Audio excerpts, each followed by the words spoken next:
Black Lives Matter! Black Lives Matter!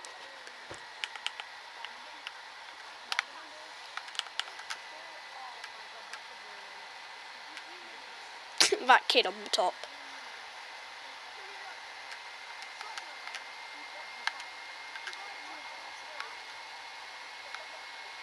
Had a hell of a year, I'ma make it count while I'm here. God is the only man I fear. Hello, I'm Van Jones. I am an author, I'm an attorney, I'm the founder of a bunch of not-for-profit organizations. I'm also a TV host. But the most important thing I can tell you about myself right now, I am a black man in America in 2020. And that's a lot. And I'm raising 2 black boys in the United States of America. And I think we're at a moment where we can actually have a conversation about what that actually means. You know, black culture is celebrated. Black culture is beloved. The black experience that gives rise to that culture, I think is often disrespected, it's dismissed, it's minimized, or it's just not well understood. But I think we are now at a moment where there's a shift. We're going to have an extraordinary experience together today. Hello. We're going to do this town hall. It's called We the People. And what we want you to understand is we aren't just talking to talk. We want to talk so you can take action. And this is going to be an interactive experience. We're going to give you tools, information that you can use in the real world. We want you to screenshot stuff. We want you to invite people into this conversation because that's really, I think, what's needed. We need a bigger conversation, and we're going to use technology to do it. You know, for me, black lives have always mattered. That's not new. Black lives have mattered from the beginning of time. What's new is the willingness of people to talk about it. And we have an opportunity to amplify the discussion and to move things forward, especially today. This town hall we're doing, We the People, is going to have some of the biggest voices for change in the country, all in the palm of your hand, including Killer Mike, who is just a legend in my mind. Jamel Hill is going to be here. We're also going to hear from Elaine Welteroth. Now, she's an author, but she's already made history. And she's made history because in the history of Condé Nast, with all the magazines they own and control, only 2 people have ever been named editor-in-chief, and she is one of them. So please welcome to this conversation, Elaine Welteroth.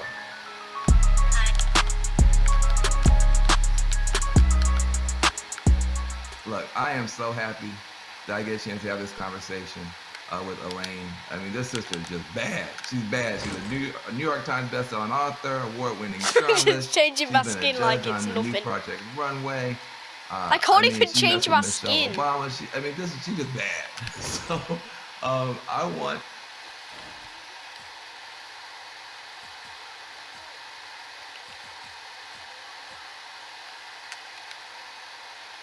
Yep.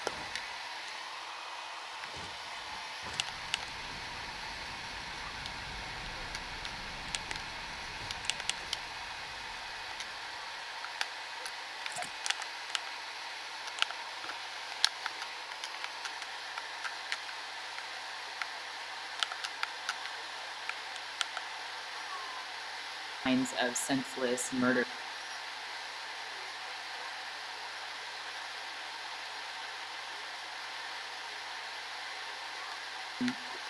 And I wrote about it's back on, it's black, what the hell?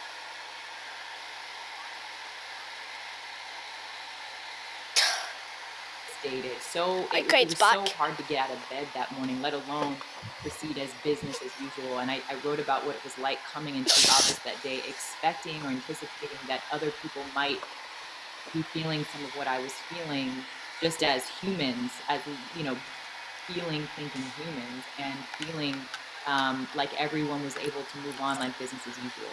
It feels so relevant once again now, thinking, 4 years later, here we are again, but the difference is that the response from the rest of the community, folks who are non-Black, are finally seeing this moment as a wake-up No, call. it keeps glitching out though, mine. It just keeps going back to a black screen.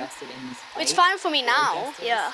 So Just- I can say that since being in the They're just talking. attending a number They're just of talking. protests, there is something Different in the this air time. There this are a lot time. of emotions I think we're all moving through.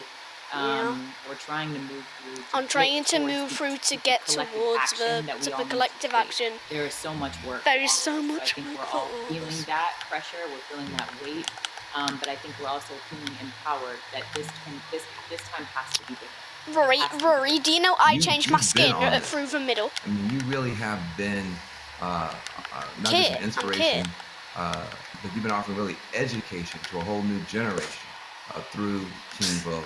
And you were doing it when it was, now it's trendy, now it's popular, but you were doing it when it wasn't trendy, when it was kind of shocking to see Teen Vogue taking on these issues.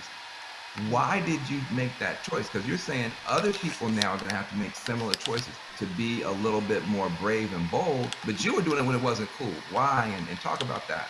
By speaking just about fashion, we were ignoring Nah, it's the fine range of now. interests that were Ha! central to them, I knocked your Oreo. the issues that mattered to them in the world, and so We're made just sure that watching we while were playing the creating game. more of an intersectional, feminine, Oh! and that included fashion No!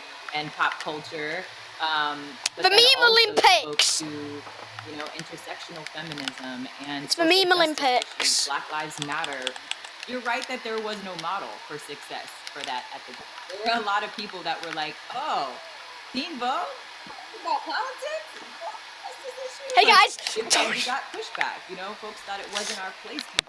But the No, reality no, is no, that no, young no, no, no, people have yes. been at the forefront of social justice issues for generations. It was certainly, I won't say scary, but there was So what I want to hear uncertainty is about how it yes. would pan out, but we knew that we had to do the right thing, and we felt that we had to be a part of the No, right side I of fell. history, and I'm very proud to say that we have been, and I'm so proud of the team. Oh, that's we're just leading the playing while charge watching. today. But you're right in that I think a lot of companies are now confronting that same reckoning of what do we mean now? How do we mean more to our community? How do we right size to make sure that we're meeting this Yeah, I'm moment just staying over here. and that we are You're on not the getting right in me. trajectory, and that Yeah, you're we not are getting in there. I'm better just staying over serving here. our community and our audience. All right then, Well, mate. let's talk about that though, because you can actually No. give some advice to people who are working at these brands, whether they're at the top or whether they're Yay. intern. These brands are going to now have to do some of what you've We all already went done. together. When you're a pioneer, that means you've been there, done that. What do these brands need to do to get relevant and to catch up with this time? So there's 3 steps I would say that any individual brand or corporation can follow. First of all, you have to take inventory of where Yes, you are. that's all I want to You hear can't be is part of yes. a solution if you don't recognize how you are part of the problem. Bailey's like, Oh, look you at better him. preach. Oh, can you say that one more time? He Just likes preach. for everything he wants to see. I think nobody wants to say liked they're it with racist. Doomsday, Nobody wants to. I raise their hand and say I haven't done my part here, or I recognize that I could do better. And so I'm I on think the top of the just screen. acknowledge what That's step one. you play, what part have you been playing in this, and take inventory. What does the complexion of your newsroom look like? Who's in your boardroom? Who has those board seats? And let's look at Rory, every right, level Jackie of and Rory, for some management, reason, all the everything way Bailey down wants to to see the, just you lags know, the out of it, intern level. everything. Take an honest assessment of where we are. Because And that's I your don't mean just looking username. at your campaigns. And so we have to push ourselves to go further. And so that's Wait, part of wait, step can I one. just go through Bailey? Step 2, take Acknowledging. No! where you need to change, where you need to be better. And then the third step is take action. Do better. Commit Guys, to being a part I of don't think you'll be able to solutions that are going join. to I think you're gonna have to go in your move own us game. from where we are to a better, more try join. equitable future. So, for example, Sephora said they're going to give 15% of their shelf space to Black-owned brands. Now, I think to me, that's a lot. I mean, does that strike you as too much, too little? I mean, what is that when you talk about taking action? Is that the kind of action, or what kind of action might really meet the moment? Yeah, we're just like trying to get each other off. Experience with my skills. Rory What fell. can I uniquely do? I hope everyone's asking themselves that question.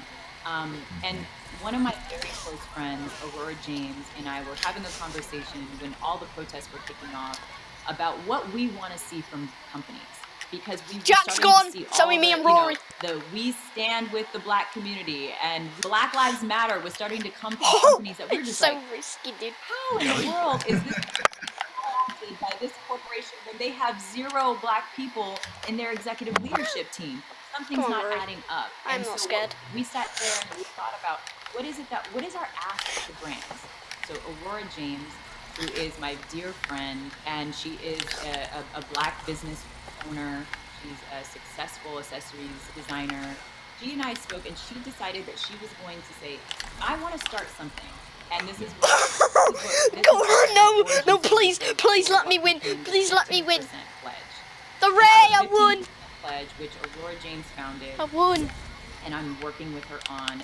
It's saying to corporations, Right, I'm gonna watch specifically it now. big box retailers, you need to go beyond making a statement to stand in solidarity with the Black community. You need to go beyond even a one-time donation. What we are asking for is 15% of your shelf space to be dedicated to supporting Black businesses, Black-owned businesses.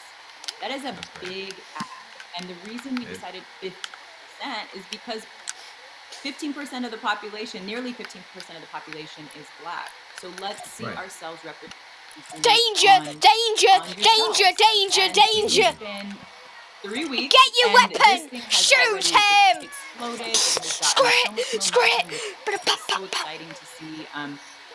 Listen, I hope that we can Dayton, empower I'm Black business recording. owners because they are the most during the coronavirus. And for anybody who's watching and wants to get involved with the 15% pledge, I really encourage you to go to the website 15percentpledge.org and sign the petition.